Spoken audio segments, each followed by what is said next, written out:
exactly what that means. And then how you'll learn how to use a shift register in a while loop. So this actually lets you use the value from the previous iteration in the next iteration. So I'll show you how both of those work. To illustrate this, I am going to use just a simple while loop that you guys have seen before. So everything inside of this loop will execute while the condition is true or until I press the stop button. It's probably better to add some type of numeric control so we can watch something change. I'm just going to use a slide in this case. So now we have some value here. The concatenate input is an option that you can use with the build array function. So a few weeks ago we used the build array function to put two one-dimensional arrays together into a two-dimensional array or a matrix. So you had two vectors and then you stored them into one matrix. With the same function, you can do what's called concatenated input, and instead of taking two vectors and making it into a matrix, you're going to take one vector and add a scalar onto the end of it each time. So in other words, the first time your while loop iterates, it's going to create some result that's a scalar.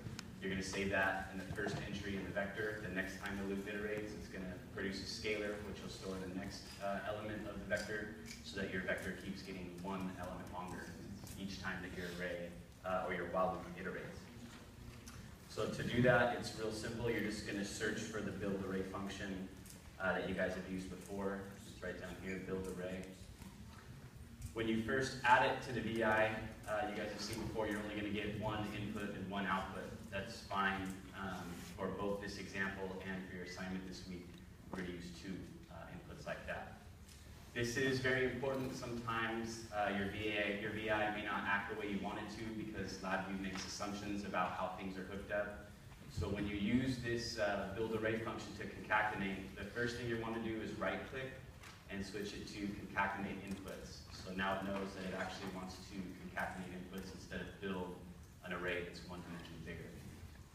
After you do that, the first thing you need to do is take this scalar and put it into the bottom one. I'll do that again so everybody can see it, but take this output from whatever your numeric control is and put it into the bottom one, not the top one. If you look at context help for this function, it's showing you the build array. So concatenate multiples arrays depending on an n-dimensional array. What it's going to do is add whatever this scalar is to the vector every time, and that's why it's on the second one. Once you do that and you try to wire the output of this function, it's going to know that it should be a 1D array, so it's going to put out a little bit of a thicker wire. So now in our while loop, what happens is it's trying to add whatever the value of our numerical control is to the length of the vector every time. The way that we can get this output to use in the next iteration of the loop is the next part of this week's assignment, which is called a shift register. It's just called a shift register, but what it does is it uses the output of the previous iteration and uses it as an input for the next iteration. So if you right-click on this loop tunnel, you're going to see an option that says replace with a shift register.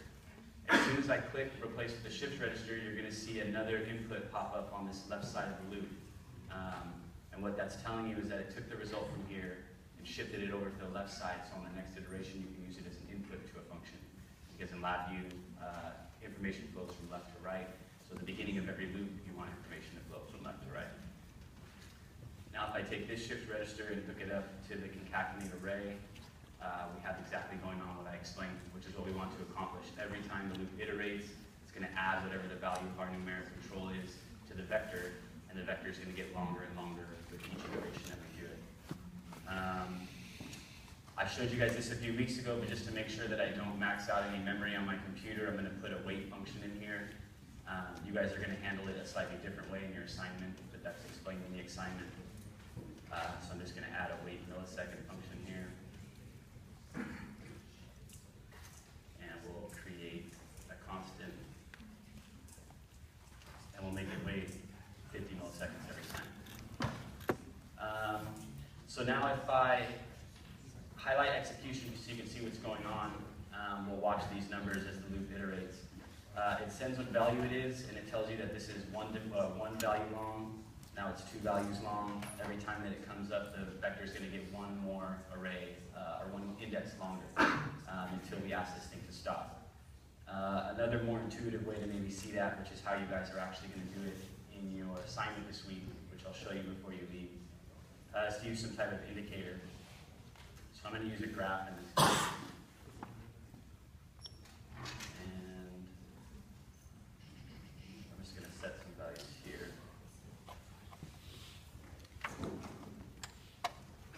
This should be fine, actually. So now if I look up this waveform graph inside of the while loop, that's another important thing. It's not going to update unless it's inside this while loop. I can actually look at the vector as it grows here. So now if I run this thing, you can actually, oh, I have highlight execution on still. Now as I run this thing, you can actually see that it's tracking how the value of the slider every time. It's making the vector one longer, and it's doing it every 50 milliseconds because that's how long I asked it to wait in between each while loop. So this is the basics of what you need to know for the lab. We'll look at the block diagram one more time. I'm just changing the slider here on the input every 50 milliseconds. It's checking what value it is and adding it or concatenating it to the result vector so it gets longer and longer every time. To show you why this would actually be useful for your assignment this week, you're making what is essentially an Etch-a-Sketch. So now you have 2 inputs, an X and a Y, and you can track the values of both of them. So as I drag this thing around, it's going to store where this thing was in space.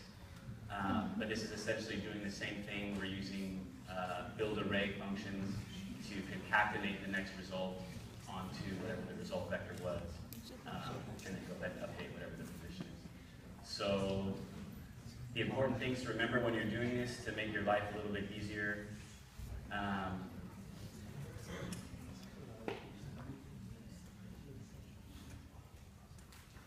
The first thing you're going to want to do is make sure that this has concatenate input selected on every single one. Take your numeric control first and hook it up to the build array function. And you're going to get an array coming out of here, a 1D array. Right click here, replace with a shift register, and then you'll be able to update that value of the slide every time. For the Etch-a-Sketch, you're going to need 2 of these. You're also going to use some event structures instead of the wait 50 milliseconds to actually check if the X and Y dials have been changed. So it's putting together a little bit of everything that you guys have learned in the previous assignments. Are there any questions about this? If not, then I think you guys are good to go.